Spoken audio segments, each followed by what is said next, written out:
What is what is good, YouTube?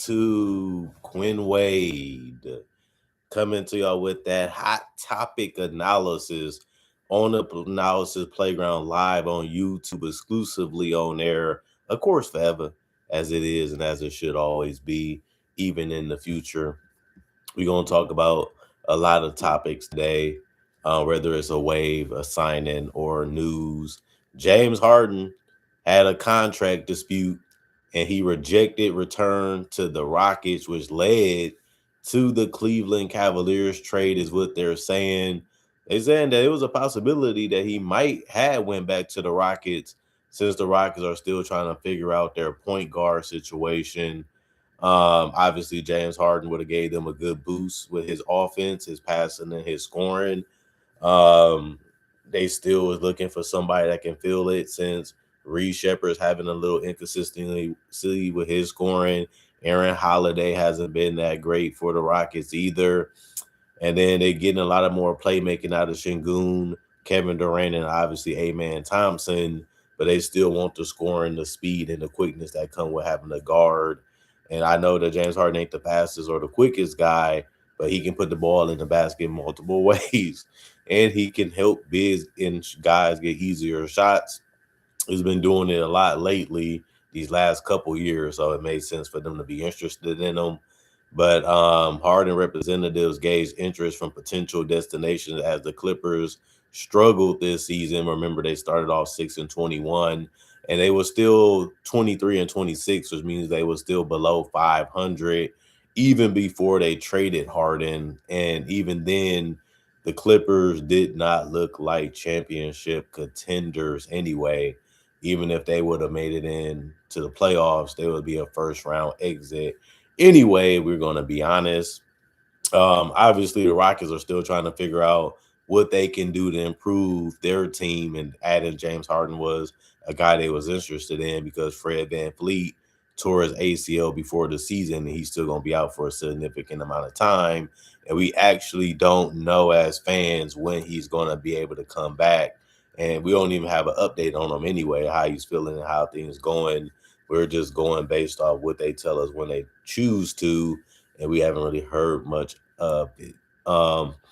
Another thing is Mike Conley Jr. is supposed to re-sign with the Minnesota Timberwolves, which is hilarious. They traded him for business reasons, and then obviously he went to the Bulls in a luxury tax maneuver ahead of the trade deadline because Conley was traded again to the Charlotte Hornets, which is something that you don't really see happen that much. He is eligible to re-sign with the Minnesota Timberwolves. Conley did appear in 44 games. He's been durable. He's been able to get out there and help them whenever he can. He's not the offensive player that he used to be. He can still make a pass. He can still shoot a three. He can still make a floater. And he gave them 4 points, 1 rebound, 3 assists in 18 minutes since his first full season with the Minnesota Timberwolves in 2023-2024. Conley's PER has decreased from 15.7 to 13.1 to 8.9 this season. And you know why? He's 38. So it makes sense why his numbers and his playability has decreased. But he is a good guy to have in the locker room. He is a good professional. He is still a guy that can make a difference because of that, because he's respected and he's loved in Minnesota and with this team. Makes sense to bring him back when it ain't gonna cost you that much anyway. Um, and we'll see what happens with that. Tosan for the Hornets have now signed him to a two-way deal. He did play earlier with the New York Knicks while on a two-way contract. In the G League games this season, he's giving you 18 points, 6 rebounds, 4 assists in 35 minutes. So he's showing you that he can give you double figures if he gets the opportunity. Obviously, when he goes to a team like the Charlotte Hornets, he's not going to get as many chances because they already have a really good starting lineup and a lot of potential and a lot of guys that's still playing real good basketball. And then off the bench, he might get 5-10 minutes at max if it's warranted. But other than that, the Hornets are getting deeper and they're getting better. and they feel like he can possibly help their team. Obviously, it's no job security really with a two-way contract. They can waive you and get rid of you whenever they want. So take that with a grain of salt. He may not be on the team forever. He may not be on the team by the end of the season, but he did get back on the NBA roster, and we'll see what happens with that. One of my favorite players that's underrated is Javon Carter. He has agreed to sign with the Orlando Magic for the remainder of the season. The Magic had to address their point guard depth after trading Tyus Jones and a luxury tax move, which just happened a couple days ago. Carter appeared in 23 games with the Chicago Bulls this season, but was recently waived. He still gave him 5 points in 11 minutes. He still can make a three.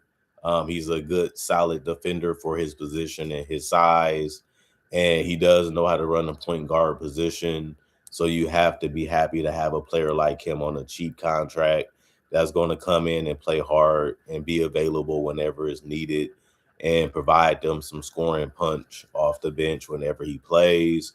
Grizzlies intend to trade Ja Morant this summer, which is something that we knew that would possibly happen. Most people thought Ja Morant was going to get traded this year. Still could happen just in the offseason. I don't really blame them for getting rid of him. He hasn't been the same player. He's always missing games. He has had a struggle staying on the basketball court, and he just hasn't been dominant anymore at that point guard position. He has so many injuries that keep piling up and piling up. And he is still young. He can still get you double figures. He can still give you a couple assists. He can still give you some flashes and some highlights. But, maybe this break and maybe this situation makes him look at the game different, make him approach the game a little different, because he went from being a star that everybody came to see in the face of the franchise to now he's one of the guys they don't look forward to having and don't believe in, which is the complete opposite. That when they got him is what they didn't was looking for, and now that's what he is for them now. Shows you how quickly things can change, because it was just 2-3 years ago when they was at a point where people was like, man, them Grizzlies gonna be tough. Them Grizzlies gonna be one of the teams to watch out for a long time to come in the Western Conference. And now they already got rid of Desmond Bain and Jaren Jackson Jr. Now they're trying to get rid of Ja Morant too. They got rid of Tyus Jones. They got rid of Dylan Brooks. Everything about that team is basically gone. And Ja Morant, as crazy as it's going to sound, is only 26 years old. So, and on top of that, out of all the games this year, he only played 20. Last season, he only played 50. Then the season before that, he only played 9 because of the suspension. The most games Ja Morant played in the season was 67, and that was his rookie season. He has not been able to stay on the court at all. And that's why when you look at the trades that was out there, they had to take a loss to be able to move off of his contract, because most teams didn't want to get him, or most teams didn't want to have him unless they was getting something in return. We see that happen all the time. Give us a first round pick, give us a second round pick, and we'd take him. We'd take him. We'd take a gamble on him for that reason. But he still has the ability to be a starting caliber point guard in his league when he's healthy. I still think that he can be that, but the numbers say it. So it's not really a surprise. 19 points, 3 rebounds, 8 assists. He did shoot 41% from the field and 23% from three. So it does look at it like he's short, he's small, he's tiny for a point guard, and he's not the greatest floor spacer or the greatest shooter, but he still finds ways to get it done, and he still finds way to be a tough cover, and he can always collapse the defense because he's so fast and so quick, and he can get to that realm still good enough to where you feel like if I have a team with some good spacing, he can still be a threat for us from time to time when he's healthy and on the basketball court. Um, I would say too, um,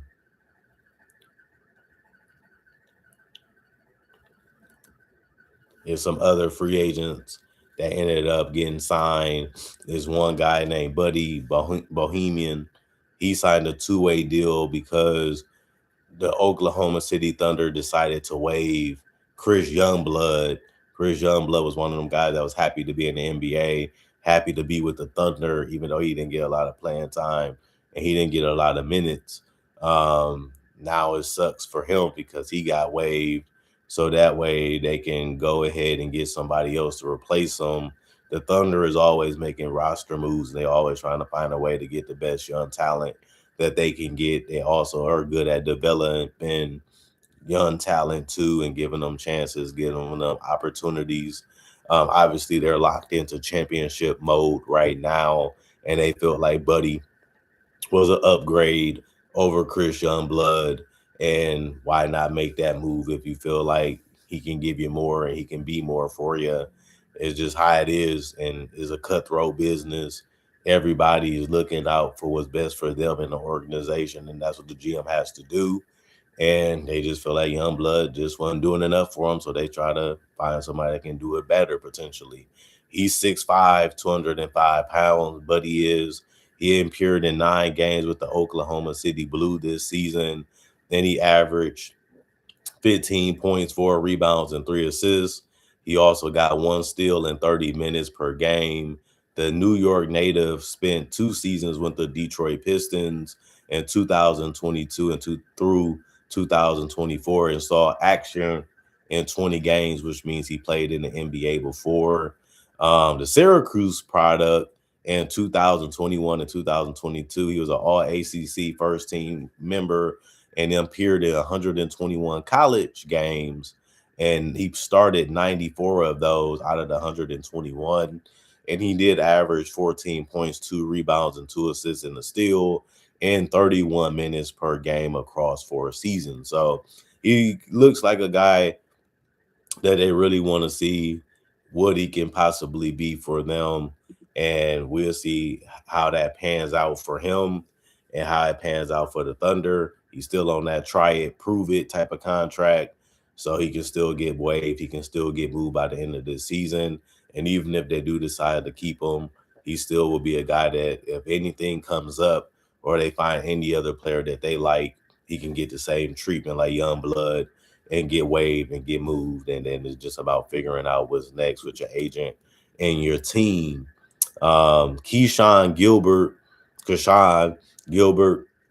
he signed a 10-day contract with the Wizards. So we're going to see how that goes for him. Can he end up locking up a spot for the rest of the year on a team that got a lot of young talent and that's tanking too? So they want to see what they have and see what they can get out of the young talent that they have. Another thing that ended up happening after the trade deadline was the Bucks ended up waiving Nigel Hayes Davis. They just got him, and they felt like he's not the guy for them, and they're not really trying to keep him. So they got rid of him as quick as they could. Davis played limited minutes in 27 games with the Phoenix Suns this season. Prior to signing with the Suns, he is a legitimate 6'7" and has been one of the top players in Europe. But he had also excelled in the EuroLeague with teams for Turkey, Lithuania, and Spain. But the Bucks ain't feeling him, so he's going to be a free agent and he's going to be able to sign with another team. Hopefully that works out better than what it ended up working out for the Suns and the Bucks. And hopefully he can get another roster spot, another chance, another opportunity with another team. The Sacramento Kings used one of their newly created roster spots to sign the big man Dylan Cardwell from his two-way contract. Cardwell in Sacramento signed a 4-year deal, which follows a prorated version of the second-round pick exception structure. Cardwell has been a bright spot in a down season for the Kings this year, so it makes sense to reward the guy. The 6'10" forward has averaged 4.7 boards in a block per game, and he has shot 59% from the field and has been Sacramento best defensive big man this season. And that's something that you would love to see. You get a chance, you get an opportunity. You got to make what's best of it. You got to do the best you can and challenge yourself and push yourself to do it. That's the only way you're going to get one of these contracts. That's the only way you're going to get longevity in this league when you're in his position and you're in his situation. And he was able to go out there, have fun, and play a great style and great basketball. So you got to be happy for him. And he loves to celebrate. He loves to smile, and he's enjoying being an NBA player.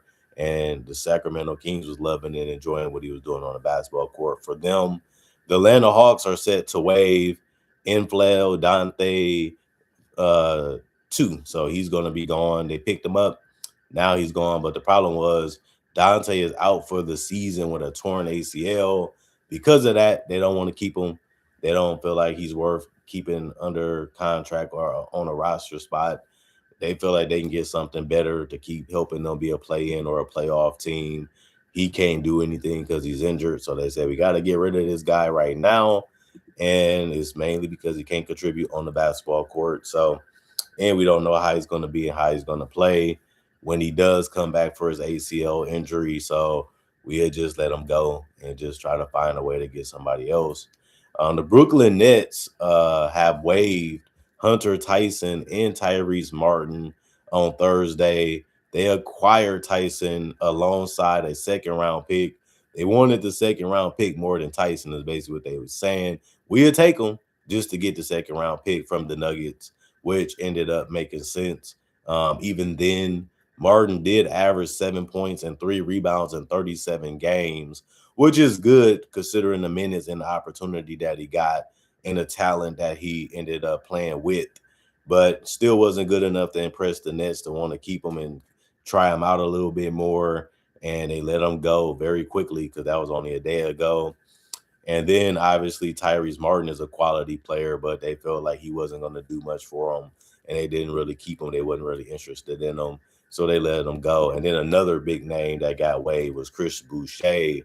He was a guy that a lot of people felt could be a starter for the Celtics coming into the season, and that didn't go the way that people thought that it would. And the Celtics thought he can do more and give more. That's why they signed him this offseason, and it didn't really work out. So the Jazz feel possibly the same way because he is on a good contract, but it don't matter now because he got waived by the Jazz, who just got him in a trade just yesterday. Boucher only gave you 2 points and 2 boards in 9 games with the Celtics. He's expected to generate some interest from some other teams, so don't expect him to be a free agent that long. He should be picked up for the playoff teams or the play-in teams because they feel like he can give them rim protection, a little bit of rebounding, a little bit of floor spacing, and that's all they're really going to get from him. But it's better than what a lot of other players on the market can do, and that's why I can see a lot of teams being interested in them. The Sixers also signed Patrick Baldwin Jr. to a 10-day contract. Makes sense. He's been moving around the league and he still hasn't quit and gave up on trying to be an NBA player. So we'll see how that goes. Amari Williams signs a 2-year, $2.7 million deal with the Celtics, and he's just now getting opportunities and chances. So we'll see how that goes and if they decide to keep him throughout that contract. Charles Bassey signs a 2. He's got his second 10-day contract with the Sixers. They liking what he's doing. They liking what he's about right now. So they're deciding to give him some more chances to do things with him. And then the trade that I didn't really discuss the other day, so I'm going to discuss it right now. The Celtics did trade Xavier Tillman Sr. to the Hornets just to get out of the luxury tax. So, the Hornets will receive a $3.5 million in cash as a part of the deal. The Celtics entered the offseason in 2025 well into the second apron, but they managed to unload several significant salaries and have yet to remain competitive and still have been one of the best teams in the NBA in the Eastern Conference. And they look at it like, we're not really playing Xavier Tillman that much. We just got rid of Anthony Simons. We got our big in Vucevic. Our goal was to get as far as we can under the first and second apron. And it does make sense to even try to get out of the luxury tax position too, which they was able to do with this move. And we'll see what happens with Xavier Tillman and his career. He's a quality big. Obviously, he's going to come off the bench. He's going to be physical. He can hit perimeter shots. He's going to try to get some rebounds. He's going to try to set some screens for you. But, there's a lot of good bigs on the market right now. We'll see what happens with him getting another roster spot if it happens before the buyout season is over. So he's going to be another quality big that a team may want to take a chance on. If the Hornets don't want to keep him, if the Hornets want to keep him, they got a solid player that is on a good contract, and it's not a long-term one either. So it's not going to be a bad thing to have him. So we'll see what happens with Xavier Tillman. That was the last trade that I didn't cover from the trade deadline. Other than that, comment, like, subscribe, share, hit the notification bell to get the analysis when it first come out. Y'all stay blessed up. Y'all stay good. Peace. And I'll see y'all later today with more analysis, hopefully. Xavier Tillman.